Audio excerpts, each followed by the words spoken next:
अगर आप CTET pass करना चाहते हो तो क्वेश्चन को बस हल मत करो, कॉन्सेप्ट को समझो। आज हम लोग इस वीडियो में एक क्वेश्चन को हल करेंगे और उसमें जो ऑप्शन है, ऑप्शन से जुड़े हम लोग फिर से एमसीक्यू करने वाले हैं, जिससे कि कॉन्सेप्ट बिल्कुल अच्छा से क्लियर होता चलेगा। तो क्वेश्चन नंबर 1 से स्टार्ट कर रहा हूँ मैं। क्वेश्चन नंबर 1 में कहा जा रहा है कि वाइगोत्स्की के जेडपीटी का सही अर्थ क्या है। ऑप्शन है वह स्तर जहां बच्चा बिना किसी सहायता के कार्य कर सकता है, वह स्तर जहां बच्चा पूरी तरह असमर्थ होता है, वह स्तर जहां बच्चा सहायता के साथ सीख सकता है, केवल याद करने की क्षमता। तो यहाँ पे जेडपीटी का फुल नेम होता है जोन ऑफ प्रोक्सिमल डेवलपमेंट। इसका मतलब होता है कि वह स्तर जहाँ बच्चा सहायता के साथ सीख सकता है और यह अस्थायी सहायता होता है, स्थायी सहायता नहीं, अस्थायी सहायता होता है। इसका आंसर हो जाएगा option number C. Question number 2 है, सहायता के साथ सीखना किस प्रक्रिया को दर्शाता है। मचान, सजा, कंडीशनिंग, याद। कौन होगा सही। मचान, इसको अंग्रेजी में इसके फोल्डिंग कहा जाता है। इसके फोल्डिंग मतलब कि यह होता है अस्थायी सहायता देना। इसके फोल्डिंग, इसमें यही होता है सहायता के साथ सीखना। मतलब option number first correct answer हो जाएगा। इसके फोल्डिंग का मुख्य उद्देश्य क्या है।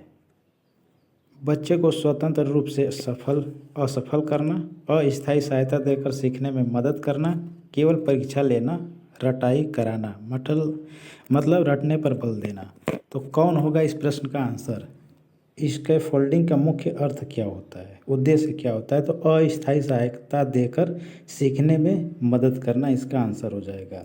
मैं पूरा डिटेल नहीं बताऊंगा क्योंकि इसका आंसर मतलब कि ये जो 4 ऑप्शन है, 4 ऑप्शन में से ही आगे भी एक क्वेश्चन बनाकर फिर से ऑप्शन से रिलेटेड मैं यहाँ पे मतलब कि एक क्वेश्चन से सब कुछ कन्फर्म होता रहेगा, समझने में आसानी होगी, कंसेप्ट बनता जाएगा। ज़्यादा डिटेल में नहीं जाने की ज़रूरत है। नेक्स्ट है, अस्थायी सहायता किस सिद्धांत से संबंधित है। आचरण, रचनावाद, मनोविश्लेषण, शास्त्रीय अनुकूलन। आंसर क्या होगा। अस्थायी सहायता किस सिद्धांत से संबंधित है, तो यह रचनावाद से संबंधित है। रचनावाद में ज्ञान कैसे प्राप्त होता है। शिक्षक द्वारा दिया जाता है, छात्र स्वयं निर्माण करता है, दंड से, याद करने से। रचनावाद में ज्ञान कैसे प्राप्त होता है, तो जब छात्र स्वयं निर्माण करता है किसी चीज़ का तो उसको ज्ञान की प्राप्ति होना शुरू हो जाता है। स्वयं ज्ञान निर्माण करने वाला सिद्धांत किसने दिया। स्किनर, पियाजे, पावलो, थॉर्नडाइक। स्वयं ज्ञान निर्माण मतलब रचनावाद। रचनावाद का सिद्धांत पियाजे के द्वारा दिया गया है। ऑप्शन हो जाएगा सेकंड सही। नेक्स्ट है, पियाजे का सिद्धांत किस क्षेत्र से संबंधित है। नैतिक विकास, रचनात्मक विकास, सामाजिक विकास, भावनात्मक विकास।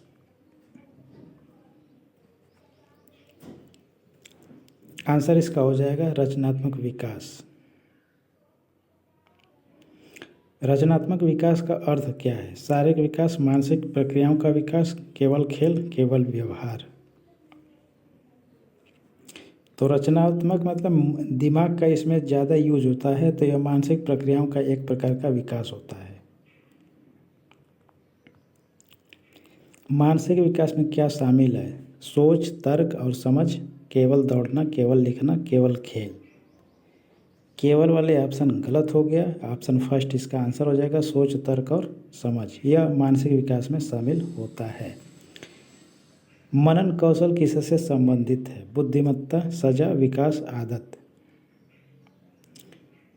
मनन किससे किया जाता है। मन से, दिमाग से, ब्रेन से। तो यह बुद्धिमत्ता का कौशल है, बुद्धिमत्ता कौशल। बुद्धिमत्ता का सही अर्थ क्या है। केवल याद करने की क्षमता, सीखने और अनुकूलन की क्षमता, शारीरिक शक्ति, उम्र। आंसर हो जाएगा इसका सीखने और अनुकूलन की क्षमता।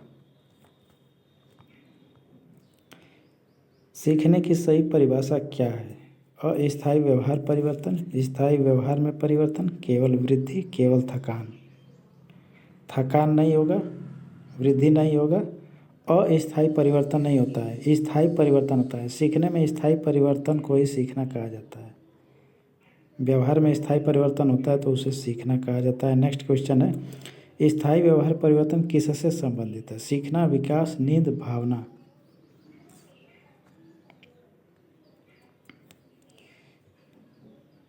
सीखना किसे कहा जाता है? जब व्यवहार में स्थायी परिवर्तन होता है तो उसे सीखना कहा जाता है। नेक्स्ट है, आचरण मतलब बिहेवियर का सिद्धांत किसने दिया है? पियाजे, स्किनर, वाइगोस्की, एरिक्सन। व्यवहार का सिद्धांत किसने दिया है? व्यवहार को ही आचरण कहा जाता है।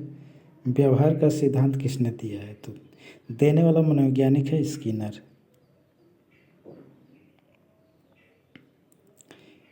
स्किनर किस सिद्धांत से संबंधित है? Classical conditioning, operant conditioning, moral development, cognitive theories. इसका आंसर हो जाएगा ऑपरेंट कंडीशनिंग। ऑपरेंट कंडीशनिंग में मुख्य भूमिका किसकी होती है? सुदृढ़ीकरण, विकास, याद या फिर नींद का? तो इसमें रेनफोर्समेंट का होता है मुख्य भूमिका, जिसको हिंदी में सुदृढ़ीकरण कहा जाता है। ऑप्शन फर्स्ट करेक्ट हो जाएगा। रेनफोर्समेंट का प्रभाव क्या होता है? व्यवहार कम करना, व्यवहार बढ़ाना, भूलना या फिर रोकना? भूलना नहीं होता है, रोकना नहीं होता है, व्यवहार कम करना भी नहीं होता है, यहाँ पे होगा व्यवहार को बढ़ाना। बिहेवियर बढ़ाने वाला तत्व क्या कहलाता है? पनिशमेंट, रेनफोर्समेंट, फियर या फिर स्ट्रेस?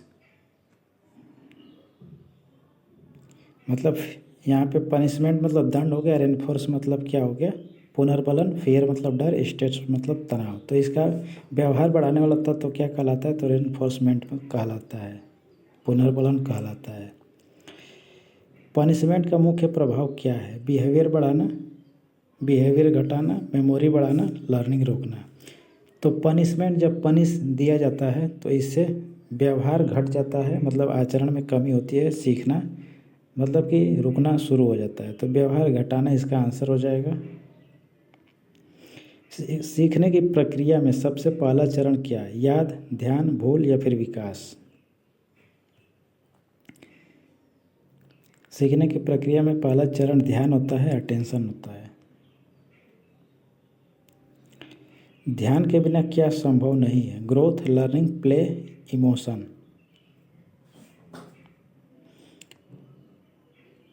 ध्यान के बिना क्या संभव नहीं है? लर्निंग, मतलब सीखना संभव नहीं हो सकता। ये कितने चरण होते हैं? मेमोरी के कितने चरण होता है? तो 3 चरण होता है, 3।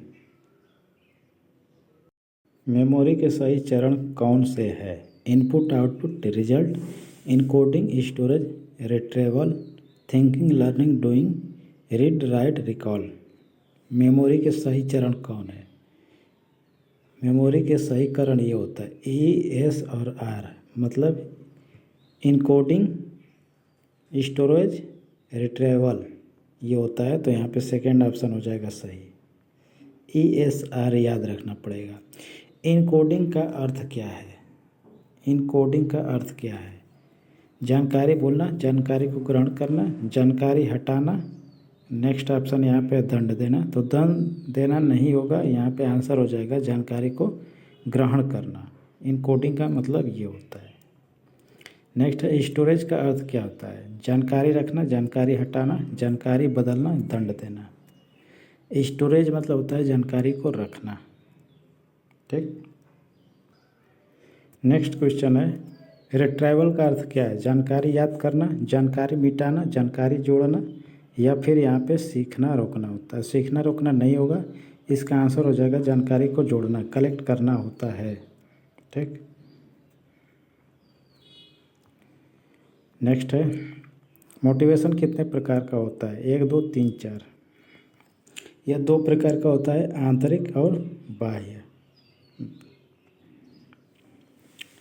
इंट्रिंसिक मोटिवेशन मतलब मूलभूत प्रेरणा का अर्थ क्या है? बाहरी प्रेरणा, आंतरिक प्रेरणा, दंड चौथा ऑप्शन है परीक्षा, चौथा ऑप्शन बिल्कुल नहीं होगा। क्या होगा इसका सही आंसर? इसमें मूलभूत प्रेरणा आंतरिक प्रेरणा को कहा जाता है, तो सेकेंड ऑप्शन इसका सही हो जाएगा, क्योंकि प्रेरणा दो प्रकार का होता है, बाहरी और आंतरिक, तो इसी दोनों में से कोई एक सही हो जाएगा। एक्सटेंसिव मोटिवेशन मतलब बाहरी प्रेरणा का अर्थ क्या हो, तो प्रश्न में ही दिख रहा है, इसका आंसर हो जाएगा बाहरी प्रेरणा। सीखने के वातावरण में सबसे महत्वपूर्ण क्या है? केवल किताब, केवल शिक्षक, इंटरेक्शन या फिर दंड? दंड नहीं है, इंटरेक्शन हो जाएगा। तो बस इतना ही था आज के लिए। कमेंट बॉक्स में दोस्तों ज़रूर बताना कि ये वीडियो कैसा लगा। अगर ये अच्छा नहीं लगा होगा तो बैड कंटेंट लिख देना, अच्छा लगा होगा तो गुड कंटेंट लिख देना।